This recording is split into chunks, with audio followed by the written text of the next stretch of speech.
Boa noite, pessoal. Vocês estão me ouvindo? Confirmem para mim pelo chat, por favor.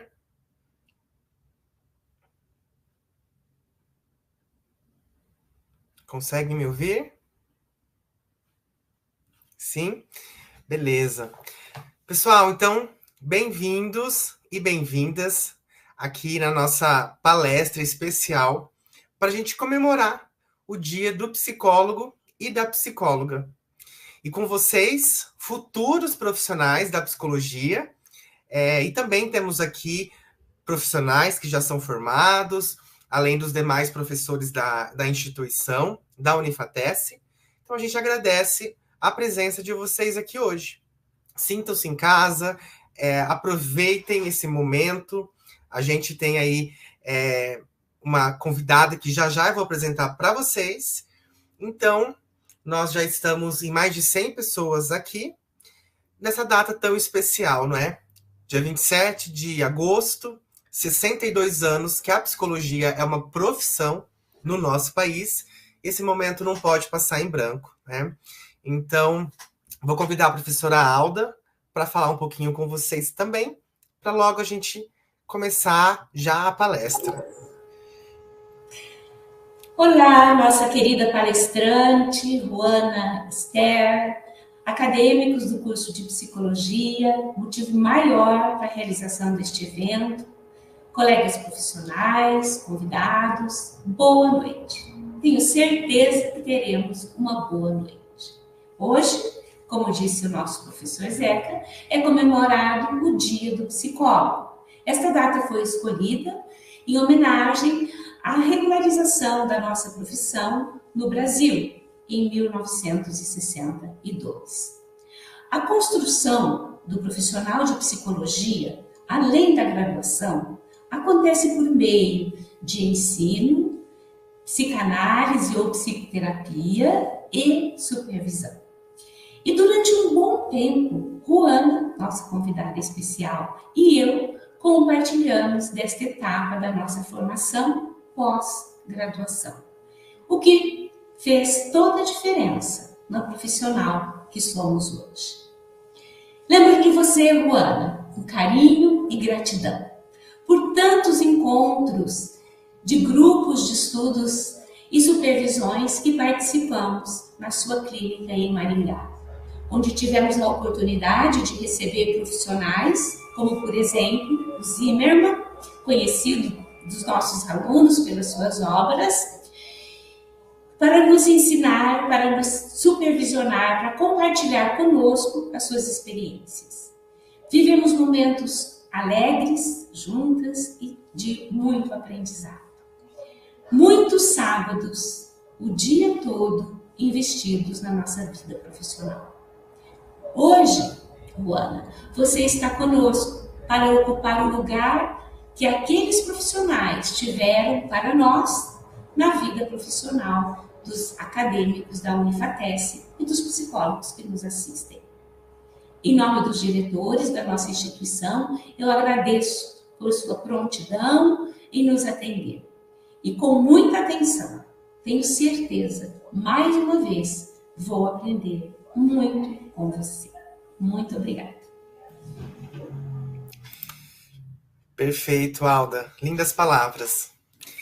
Pessoal, então, 2 recadinhos importantes para a gente começar. Primeiro, enviem dúvidas, perguntas aqui no chat, que no final da palestra eu vou selecionar algumas para perguntar para a professora Ruana, para ela responder, tá bom?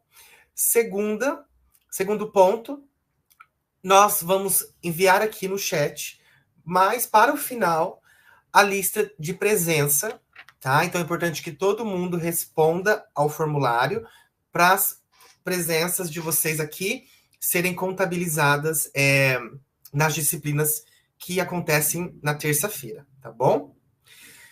Recados dados, vou ler para vocês o currículo resumido da nossa convidada. Professora mestre Ruana Esther Kogan é diretora-geral da EPPM, a Escola de Psicoterapia Psicanalítica de Maringá.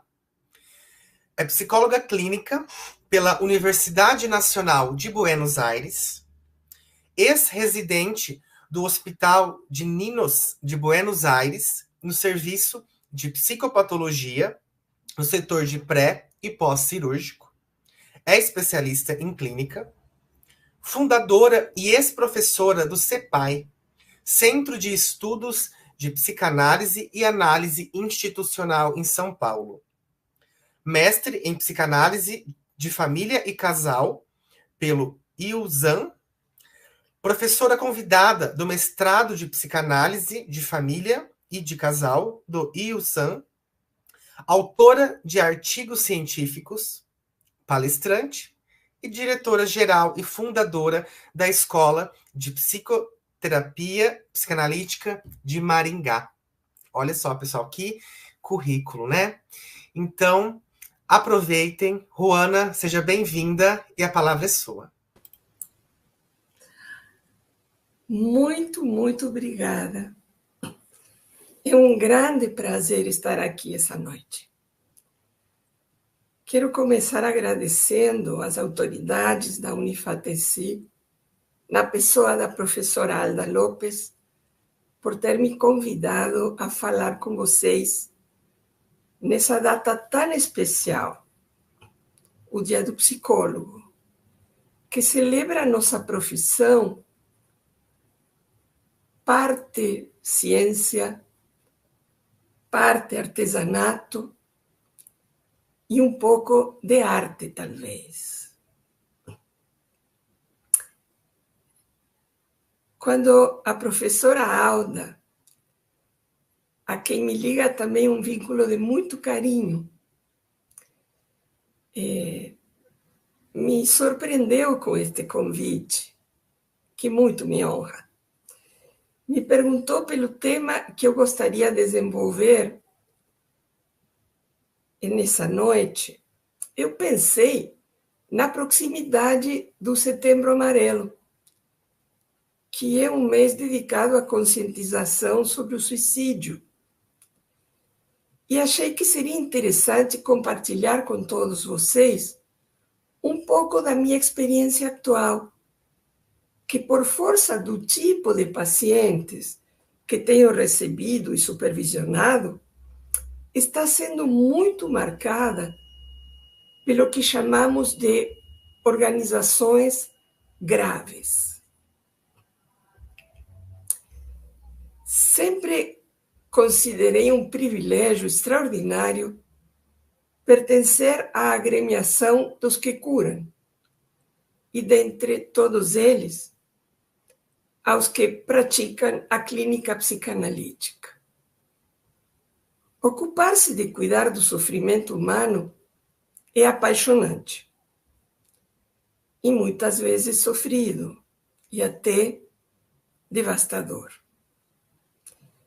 Precisamos de um preparo sólido, de um preparo profundo, que não é só para cuidar da saúde mental dos nossos pacientes, mas também para proteger a nossa saúde mental. A psicanálise nasceu a partir da investigação de Freud a respeito do padecimento psíquico humano. Seu empenho em compreender o que os sintomas manifestavam e, ao mesmo tempo, escondiam, motivou Freud a se embrenhar em caminhos tortuosos e desconhecidos até então.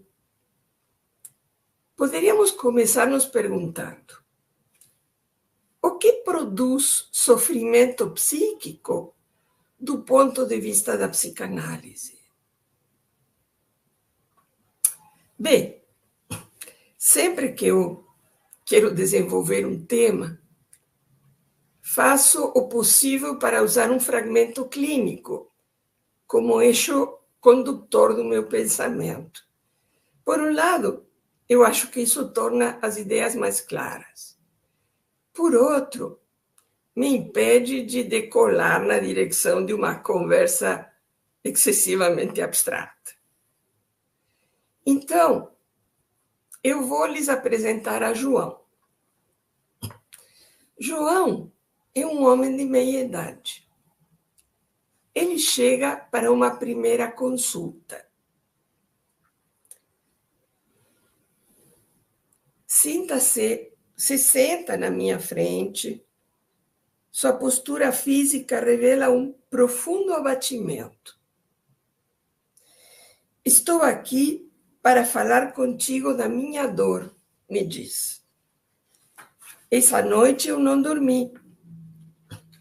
Estava em casa sozinho, eram 3 horas da manhã e o sono não vinha. Uma angústia insuportável no meu peito. Dói como um aperto, como se meu coração fosse infartar. O tic-tac do meu relógio é um barulho infernal que me irritava muito e parecia ser um aviso de que algo muito ruim iria acontecer. E continua dizendo: estou irritado com tudo. Eu tenho um monte de coisa para fazer e realizar, mas não estou conseguindo. E começa a chorar. Eu não faço nada direito. Tenho que trabalhar e não consigo. Meu pai fala que é falta de vontade e falta de fé. Que se eu fosse para a igreja, nada disto estaria acontecendo. Ele é estúpido comigo e acha que tudo isso que eu sinto é frescura. Ele não me incentiva em nada, nem mesmo em pedir ajuda. Critica até o fato de que eu tomo remédio para a depressão.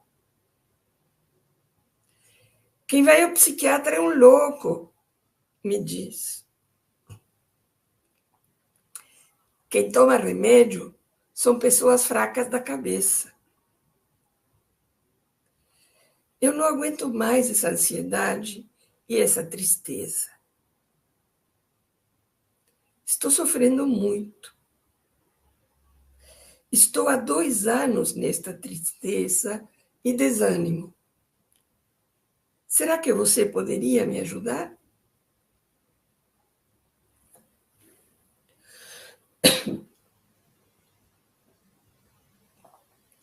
Tenho que pedir desculpas, mas este tempo seco terminou de acabar com minha voz. Me desculpe. Em um segundo encontro, a história do João vai se abrindo frente a mim. Recentemente me separei da minha mulher. Estava sofrendo nesse casamento falido há anos. Mas pelo menos tinha uma família. Agora estou sem dinheiro, não consigo mais trabalhar. Minhas filhas, uma foi morar sozinha e a outra ficou com a mãe. Isso é o fim para mim. Ficar sozinho nessa casa, não consigo trabalho. Engordei 5 quilos após essa separação. Não me sinto capaz de sair dessa.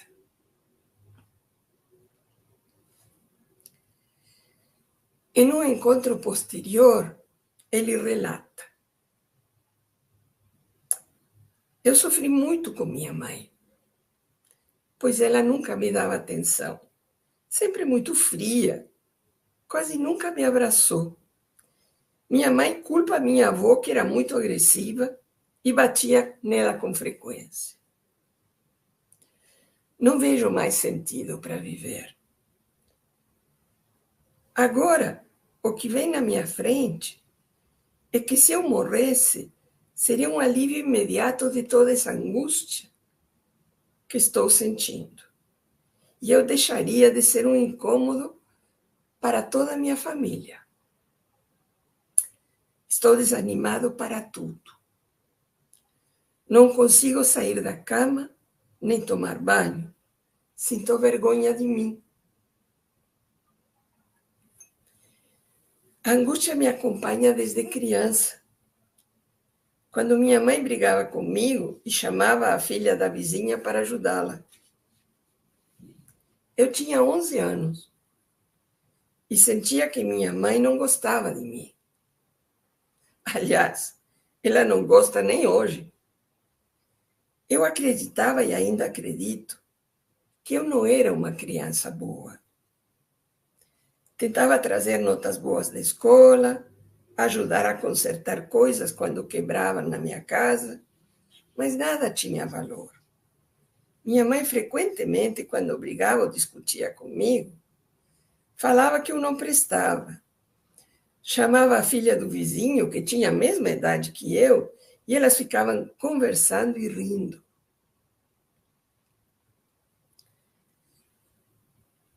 E num encontro seguinte, fico remoendo porque casei com minha segunda mulher, sempre irritada, explosiva, me tratando mal e com frieza.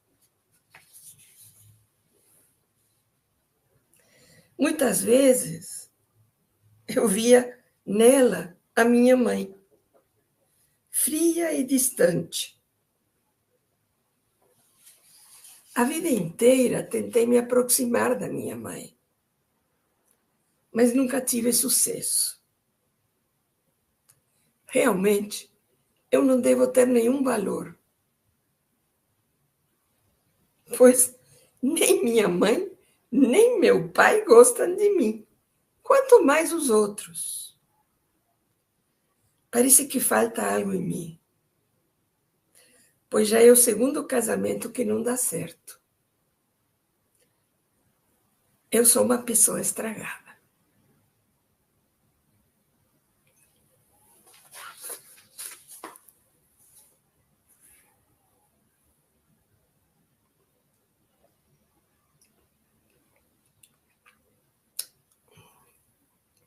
A dor psíquica é algo que irrompe, é disruptiva, impõe para nós uma brutal evidência, e é que já não somos aqueles que acreditávamos ser ou que desejaríamos ser. E nesse momento que se abrem várias possibilidades. Uma delas é nos afundarmos cada vez mais no nosso sofrimento, nos repetindo e repetindo, até não aguentarmos mais e mais. Outra possibilidade é produzirmos um outro, algo novo e diferente a partir de nós mesmos. Para isso, a dor precisa ser acolhida e compreendida para poder ser digerida e transformada. No entanto, nem todos aqueles afetados pela dor psíquica accedem a fazer essa passagem, a de produzir a emergência de um outro dentro de si, capaz de dar conta desse sofrimento, achando vias de transformação. Não basta o desejo, lamentavelmente, não basta o desejo. Essa passagem depende de um conjunto complexo de fatores, onde se tecem, como em uma tapeçaria, diferentes fios feitos de fatores congênitos, genéticos, a história do sujeito, na qual é preponderante a relação que ele teve com os seus objetos primários. E a situação atual, que poderíamos chamar do gatilho ou os gatilhos que provocaram a crise. E que são reverberações das experiências infantis que este sujeito interpretou de uma certa maneira. Então, todos esses elementos compõem esse entramado, essa tapeçaria com a qual nós nos encontramos quando se apresenta uma pessoa em crise. Mas para poder transformar essa crise em algo diferente, é preciso mais um elemento, mais um fator, um outro munido de um conhecimento tal que permita a esse sujeito promover um movimento transformacional. Esse outro que intervém de uma maneira cientificamente preparada, apoiada, esse outro é um psicoterapeuta psicanalítico.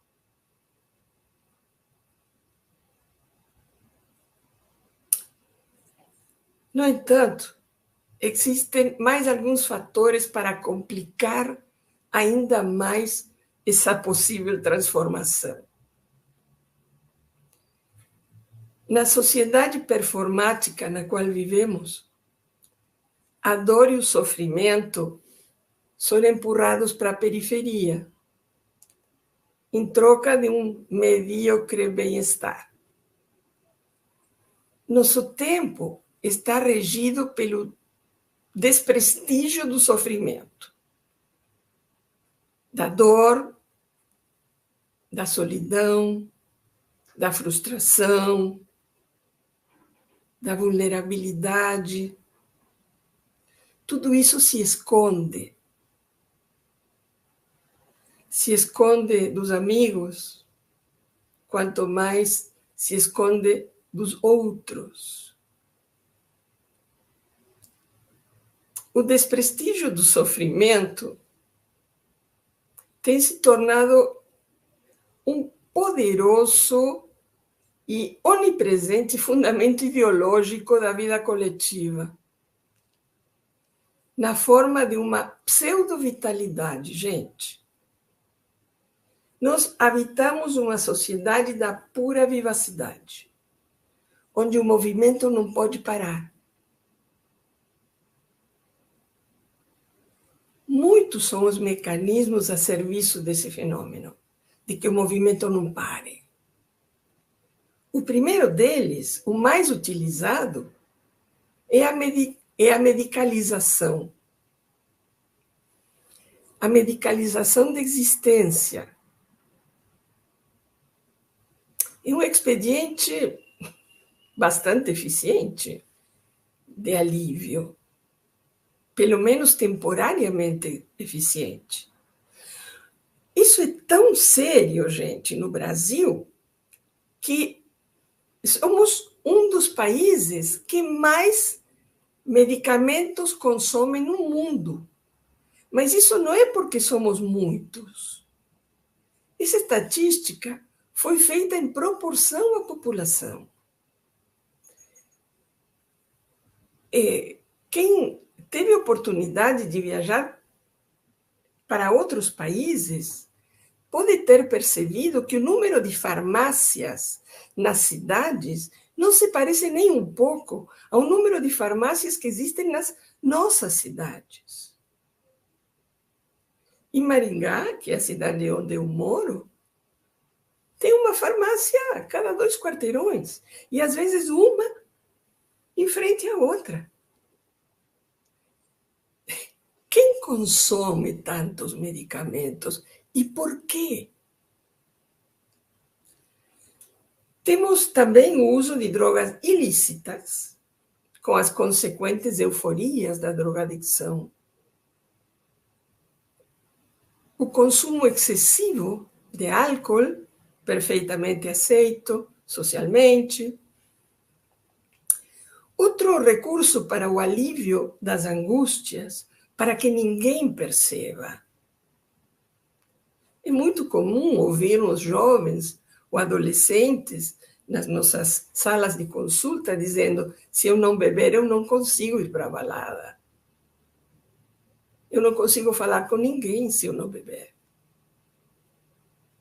Eu não consigo me divertir se eu não beber. Outro recurso é o consumo de objetos. Não lhes parece sugestivo que os shopping centers tenham se tornado o local de lazer das famílias nos finais de semana? As crianças vão para o parquinho e depois uma passadinha pelas lojas. Sempre tem alguma coisa para comprar. Além do consumo de objetos, o consumo de pessoas. Em muitos grupos sociais, o número de parceiros tem ficado mais interessante que a construção de vínculos consistentes com os parceiros. Tudo muito intenso, muito rápido e descompromissado. Bem, estas são algumas das atitudes, vocês devem conhecer muitas outras, com as quais a gente convive socialmente e também convivemos nos nossos consultórios. E que levam em seu interior a fantasia de que essas atitudes podem nos salvar dos desconfortos, dos malestares, das frustrações, das angústias. Chamamos a estes fenômenos de formas de hipomania.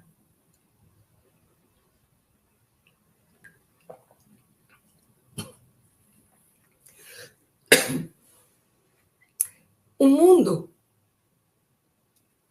sob o império da hipomania, é um mundo barulhento. Por quê? Porque onde há barulho se supõe que há vida.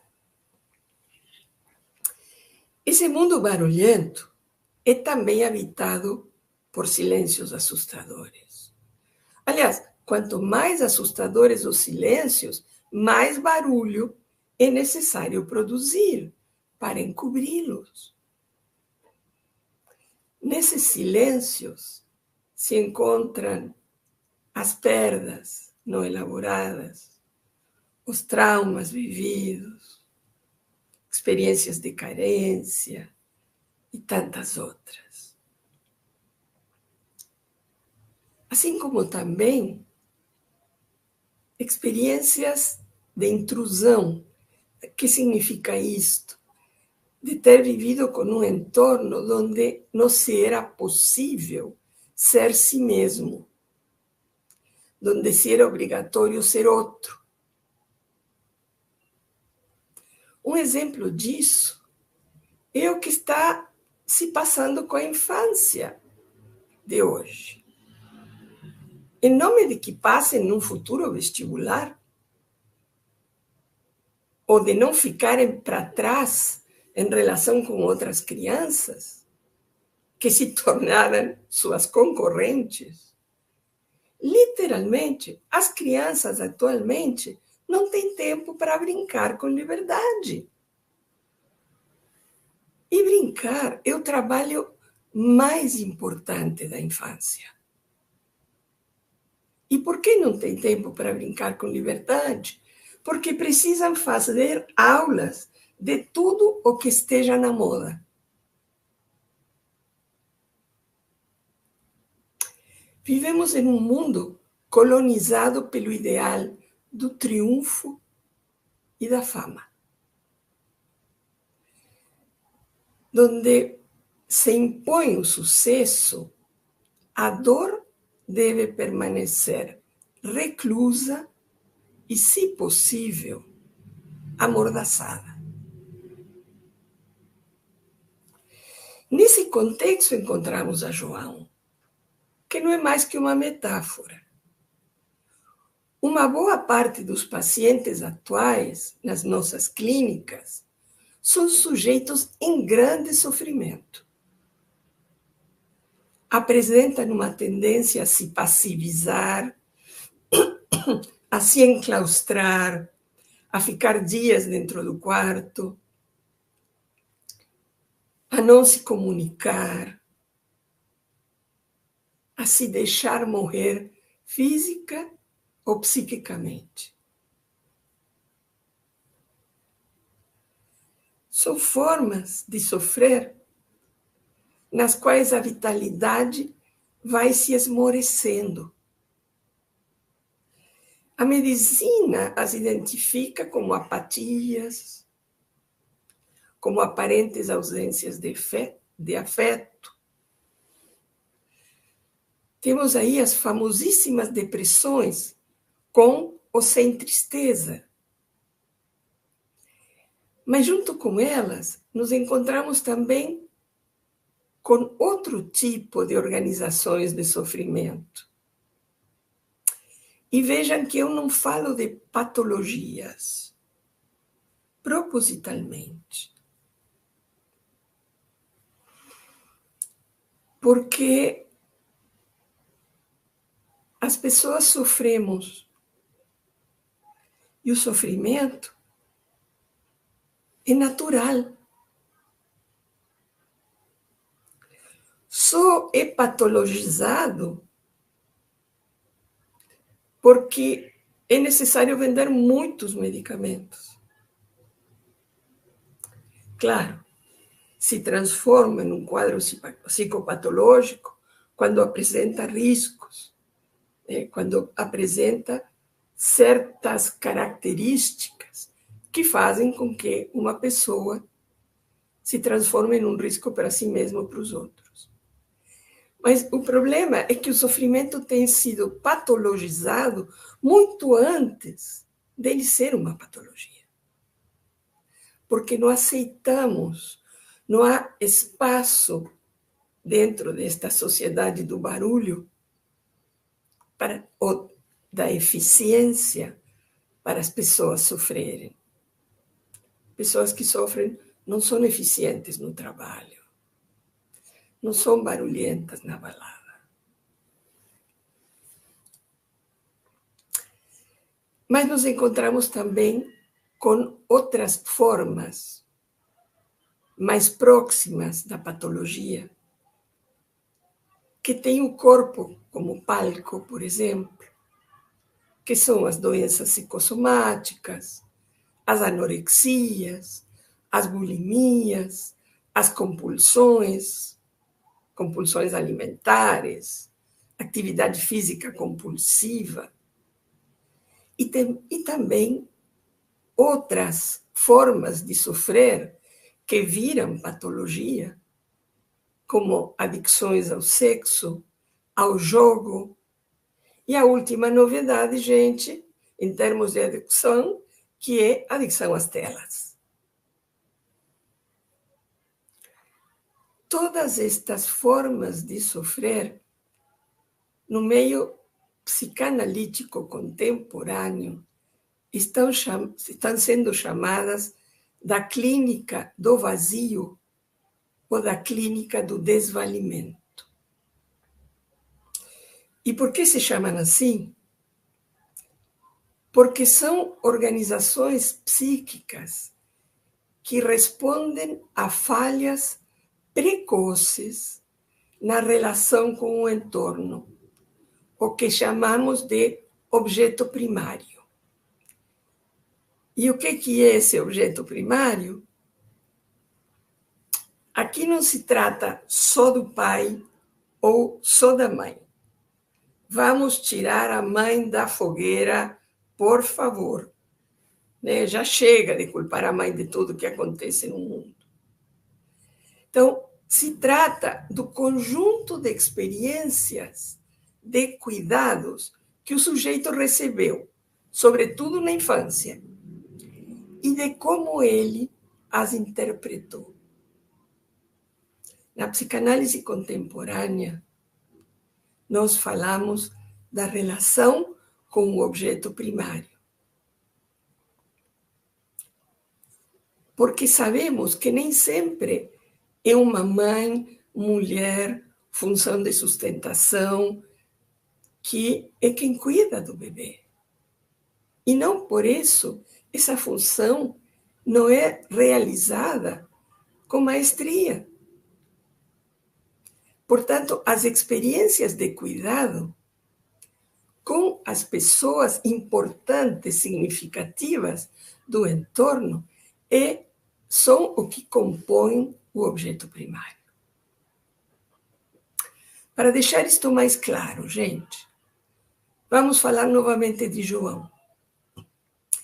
Ele nos fala de 2 anos sofrendo de vazio, de uma separação vivida como rejeição, que reverbera em experiências de falta de amor e sustentação afetiva na infância. Uma mãe que o rejeitou, revivida em uma esposa que o rejeita.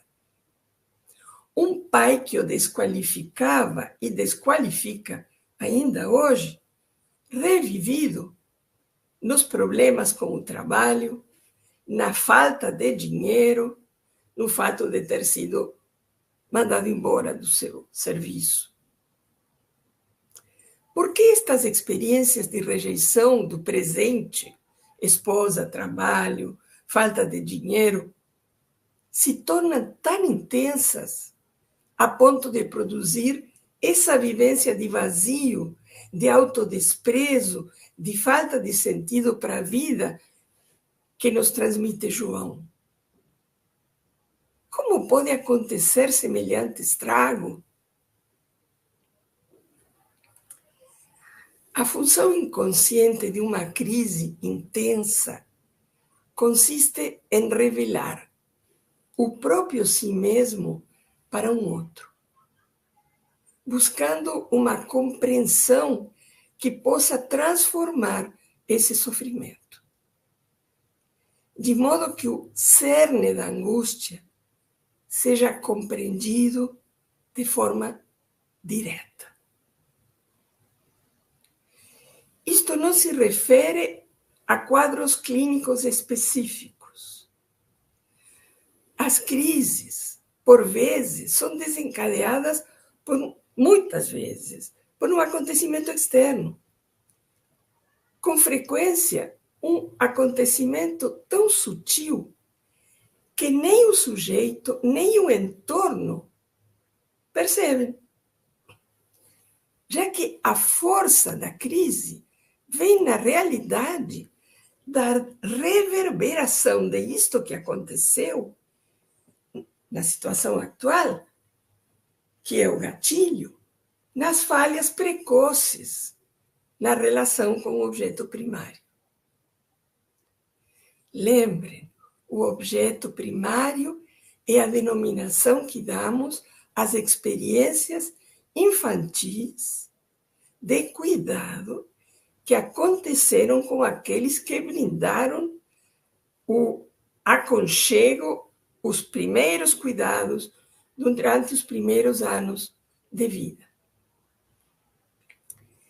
É a forma peculiar em que cada sujeito interpretou o que lhe aconteceu. Por isso, não existe um caso igual a outro. Porque 2 pessoas podem ter tido experiências bastante semelhantes, mas terem-nas interpretado de maneira diferente. E isso depende de uma série de fatores, um pouco dos que falamos antes.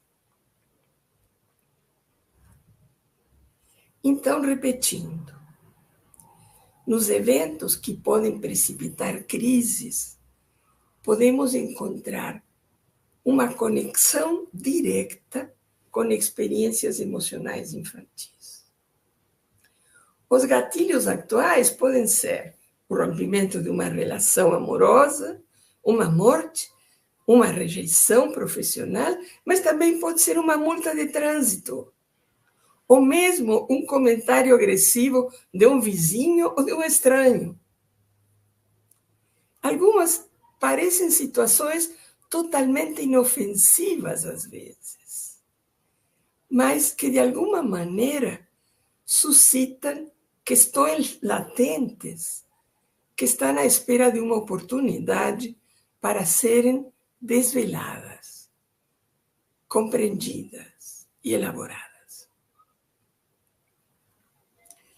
O efeito tóxico dessa multa no trânsito só pode ser apreendido por meio da compreensão do seu significado inconsciente. O que acontece é que, por algum motivo, essas situações rompem o equilíbrio conseguido até então.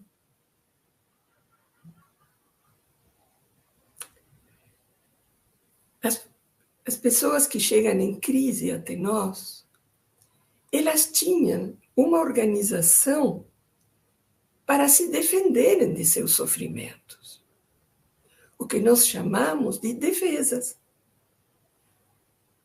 Só que, em um certo momento, e frente a um certo gatilho, as defesas deixam de dar conta e se produz o colapso, se produz a crise. Inicialmente, muitas vezes, se recorre aos tranquilizantes utilizados popularmente, né? Álcool, drogas, ou uma consulta com um psiquiatra, que certamente haverá de medicar, e com razão, para evitar maiores sofrimentos. Mas em alguns tristes casos, sem orientar o paciente a procurar uma psicoterapia que lhe permita compreender o significado desse sofrimento. Afortunadamente, hoje contamos, e cada vez em maior número, com psiquiatras que compreendem a necessidade de associar a medicação à psicoterapia para contribuir com a compreensão e a transformação desses sofrimentos. Existe uma famosa história de que Freud observava seu neto brincando com um carretel de linha, quando a mãe do menino havia saído. E o pequenino soltava o carretel, o lançava perdendo-o de vista, e depois o puxava recuperando. Ele dizia, oh, quando o carretel se distanciava, e ah, quando se reaproximava. A este jogo do netinho, Freud deu o nome de Fordá. O Fordá é uma metáfora do encontro-desencontro com a mãe.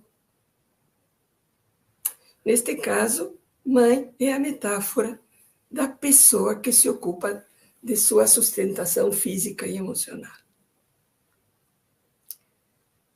Através desta brincadeira, a ideia é que a criança tentava controlar a desaparição materna, para depois vê-la aparecer novamente.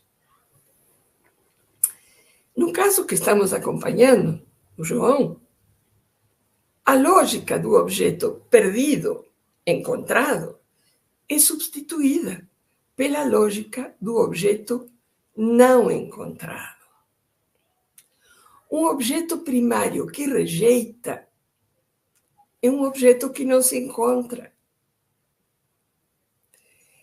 Essa vivência repetida provou ser geradora de tanta angústia que o infans, ou a criança, chamamos de infans a uma criança que ainda não fala. Para sobreviver psiquicamente, encapsula essa vivência angustiante.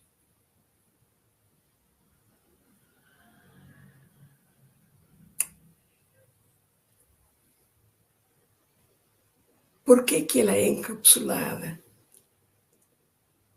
Porque esta é uma forma de que essa angústia não interfira na continuidade da vida. E, de algum modo, ela fica guardada à espera de algum momento onde poder ser elaborada. Em seu desenvolvimento normal, as crianças alcançam um patamar importante quando podem utilizar de forma confiável a memória evocativa. A memória evocativa é uma das memórias que as neurociências descrevem. É essa memória comum, né? Aquela que a gente se lembra o que fez ontem, como foi o filme que assistiu no domingo, né? Através de imagens. Essa é a memória evocativa. Existem outras, mas não vamos falar sobre elas hoje. Dá licença.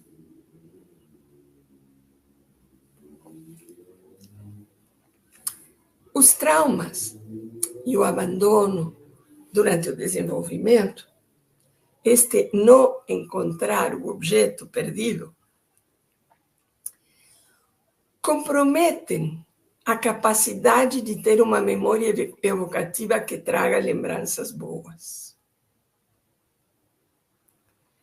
Em outras palavras, não há nada nem ninguém que possa evocar em momentos de angústia.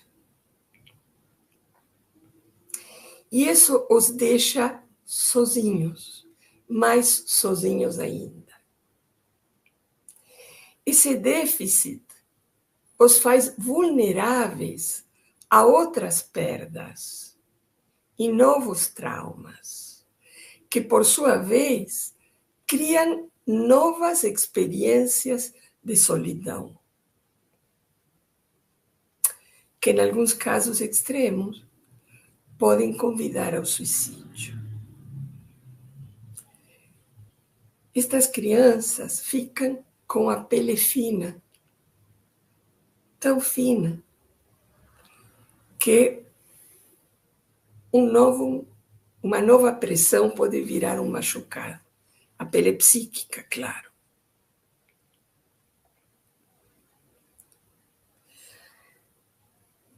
Bem,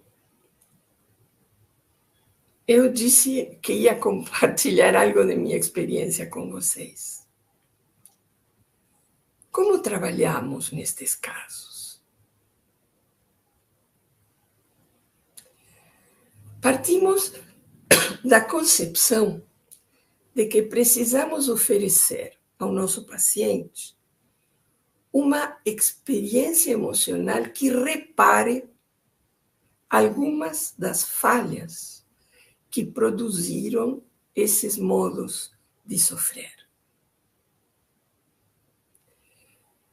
Dessa maneira, podemos desconstruir juntos, o paciente e nós, os mecanismos que foram desenvolvidos para diminuir o sofrimento e que já não estão dando conta de fazê-lo.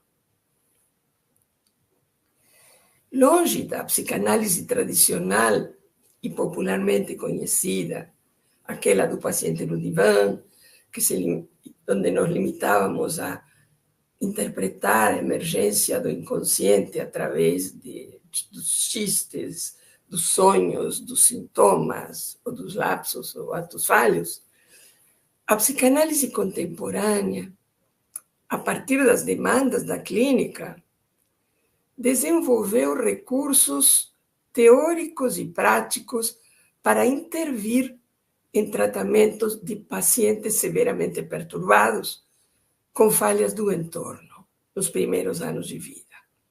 Como? Partindo das hipóteses que vamos construindo junto com o nosso paciente, a partir do que é manifestado pelo paciente nas suas comunicações verbais, quanto às não verbais, sua postura, seus gestos, o tom de voz, as inflexões da voz, os diversos olhares, os tremores, os suores. Hoje nós damos tanta importância, e em alguns casos mais, àquilo que é transmitido de maneira não verbal, que as comunicações verbais. Porque o que não é verbal não é censurado. O que se fala pode ser escolhido, mas um rubor, a forma na postura ou o tom de voz, em geral é espontâneo. Utilizamos também os nossos sentimentos, o que esses pacientes nos fazem sentir. O que Freud inicialmente achava, a contratransferência, que era algo negativo, e hoje é um instrumento importantíssimo de trabalho. Utilizamos como marco teórico tudo aquilo que as diversas teorias psicoanalíticas nos oferecem. Vamos produzindo, junto com o paciente, aquilo que ele nunca viveu e que está na base de seu sofrimento. Há muitos seres humanos que não tiveram o privilégio de ter uma relação empática durante suas infâncias, que não foram vistos, escutados, reconhecidos, aceitos, ou cujas necessidades de desenvolverem suas próprias capacidades não foram atendidas. No caso do João, o que eu faria?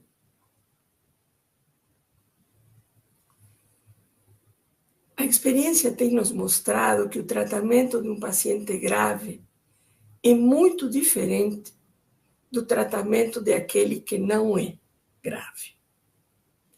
Exige muito mais de nós, uma presença ativa. E é a isto que eu chamei, a partir de uma expressão de Christopher Bollas, um psicanalista inglês, segurar antes de que caiam. Vocês podem perguntar, o que eu faria para segurá-lo? Bom, primeiro, validaria seu sofrimento atual. O que quer dizer isso? Dizer para ele que ele tem todo o direito a sofrer, a estar triste e a todos os outros sentimentos que ele for trazendo. Que não é uma vergonha sofrer. Que não é uma fraqueza sofrer. Que são emoções humanas que todos nós temos direito a sentir. Interviria na direção de diminuir sua autocrítica tão corrosiva, o que permitiria que ele desenvolva um pouco mais de empatia consigo mesmo através da minha empatia. Ofereceria a possibilidade de um contato constante, não só nas sessões, mas através de outros recursos, como áudios, mensagens, isto até que o pavor da solidão diminuísse. Nesse estágio, começaria a trabalhar sobre as relações tão sofridas nas que ele tem se envolvido. E para isso, eu precisaria evitar que as minhas intervenções pudessem ser agressivas para o João. Muitas vezes a gente diz algumas coisas, como, por exemplo, afirmar que uma atitude do paciente foi autoagressiva, e isto é ouvido como uma crítica e é usado como munição contra si mesmo. Eles pegam no canhão, ou viram contra si e disparam. Então, temos que tomar muitíssimo cuidado, não só com o que dizemos, mas também com como dizemos. Nestas situações é muito importante uma proposta teórica da psicanálise contemporânea que se chama a escuta da escuta. E o que é isto? Focar no que o paciente entendeu do que a gente disse, não no que a gente disse. Muitas vezes a gente fala algo e o paciente entende outra coisa. E a nossa tendência é dizer, não, mas não foi isso que eu disse.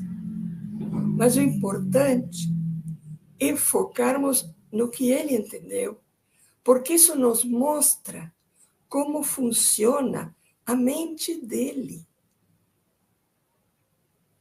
Isso nos mostra como ele vê a si próprio e como ele vê aos outros. Temos que entender isto para buscar caminhos para que possa nos ouvir de uma maneira construtiva.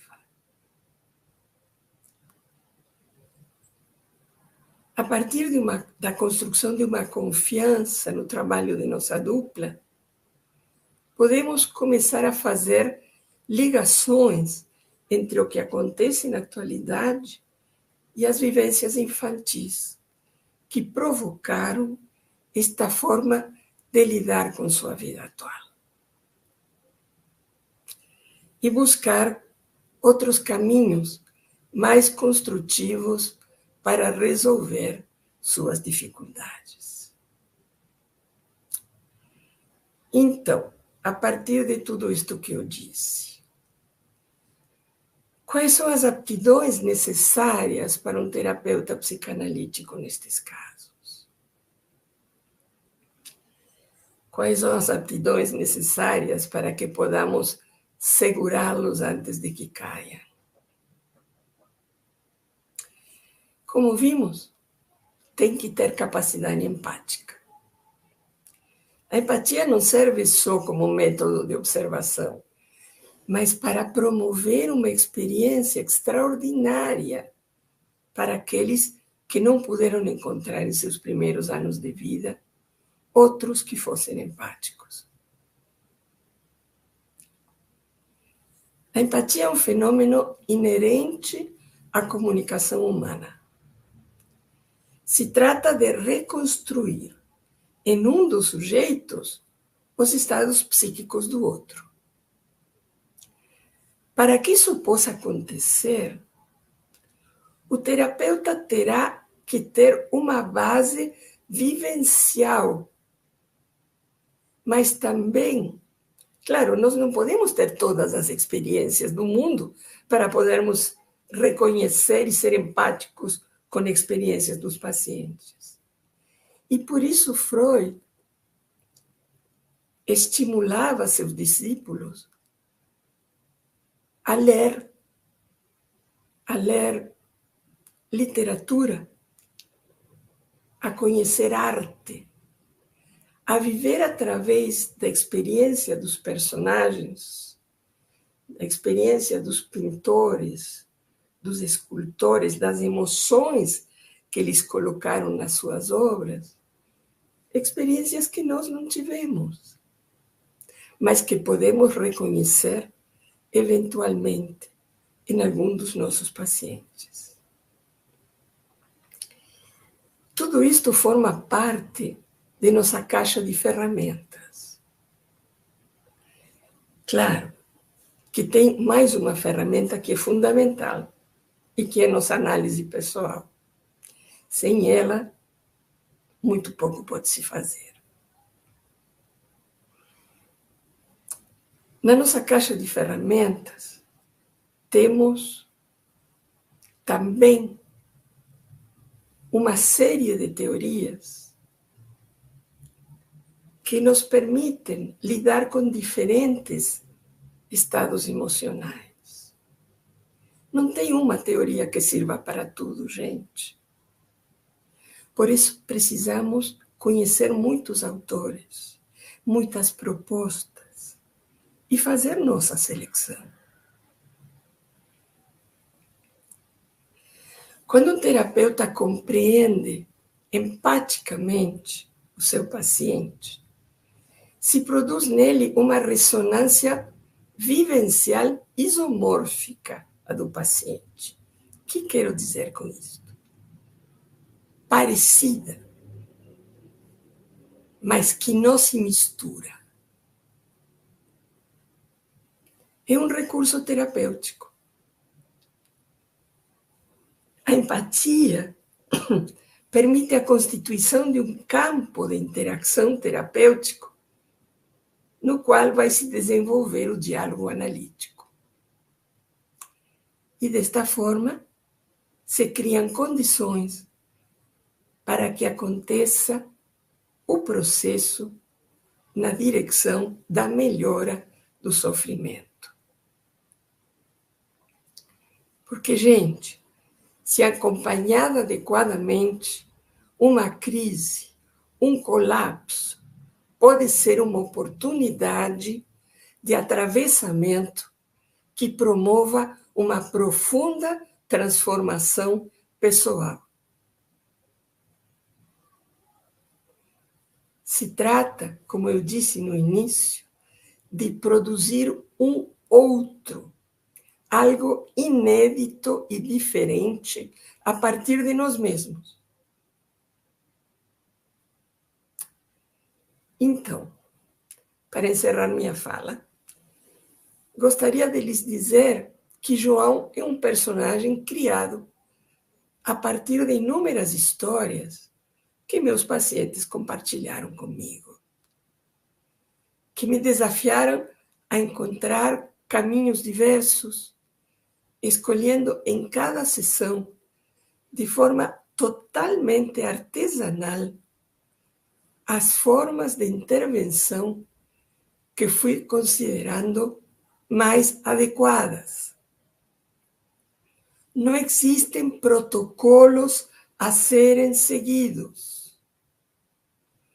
Existe nosso compromisso com a verdade, com o respeito pela forma de sofrer de cada pessoa,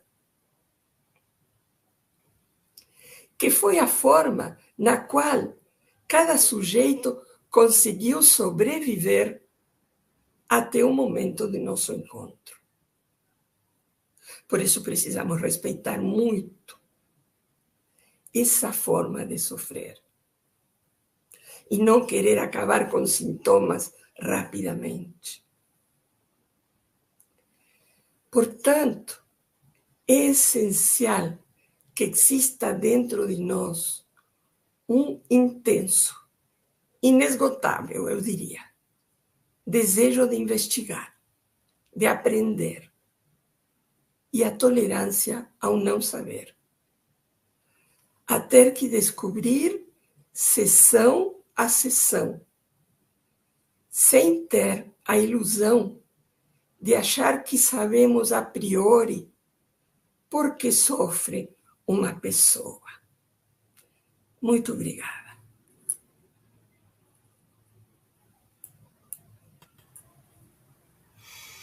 Obrigado, Ruana.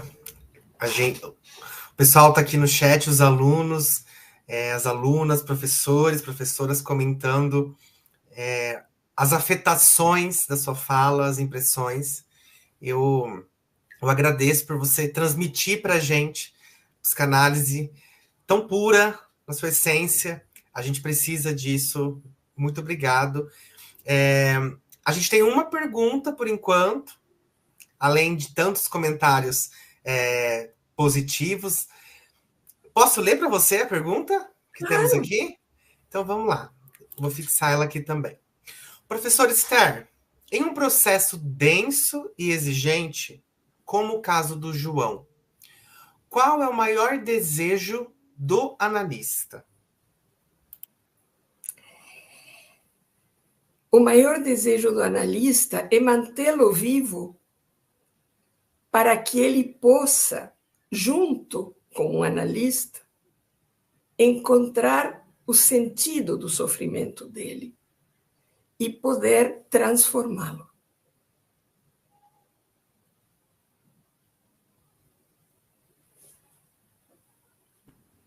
Perfeito. Muito bom. Temos mais alguma pergunta, pessoal? Queiram enviar, fiquem à vontade. Deixa eu ver aqui no chat.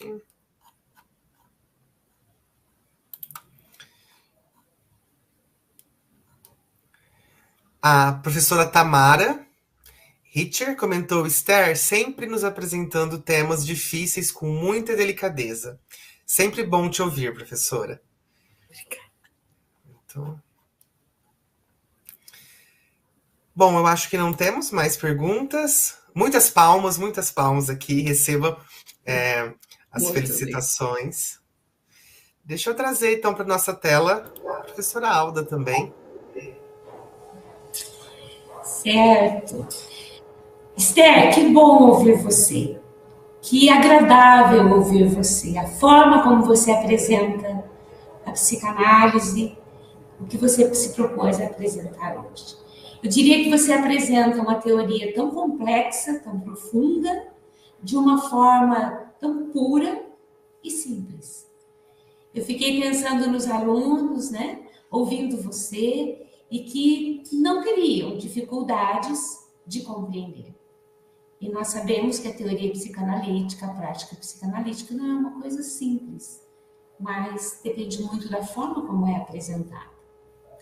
Então, como coordenadora do curso de psicologia da Unifapes, em nome dos professores, dos diretores, dos alunos do curso de psicologia, das pessoas que estão aqui, eu te agradeço muito. E como eu disse no início, aprendi muito com você novamente. Espero que a gente possa fazer outros encontros e contar novamente com a sua presença. Muito obrigada. Eu que agradeço, Alda.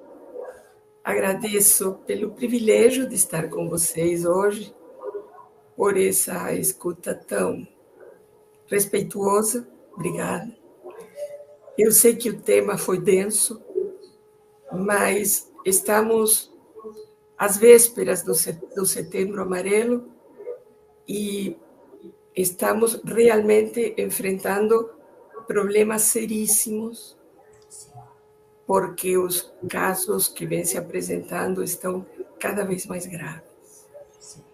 Então, talvez teria sido mais agradável falar sobre algo mais leve, mas eu tentei transmitir para vocês e até para que saibam que é possível, que apesar de que estamos vivendo momentos difíceis, apesar de que vêm aparecendo novas patologias, atrás das quais a gente tem que sair correndo para saber o que fazer, né? Porque nunca ninguém nos falou em uma adicção às telas. Né? O que Freud teria dito frente a uma coisa dessas? Né? Mas, enfim, há esperança. Contamos com teorias, contamos com técnicas, contamos com muita gente pensando. A psicanálise é um movimento vivo que se transforma o tempo todo, e é isso que a mim encanta, de trabalhar com psicanálise. Muito obrigada e uma boa noite. Obrigado, pessoal. Então, a gente agradece mais uma vez, Ruana. Aos alunos e alunas do curso de psicologia, eu enviei o link do formulário aqui para vocês responderem, a presença de vocês. E agradecemos a presença também da comunidade externa, né, professora Alda? Sim. Profissionais, alunos de outras instituições, essa possibilidade aqui de acolher e de compartilhar o conhecimento. Então, uma boa noite, pessoal, e até uma próxima oportunidade. Até.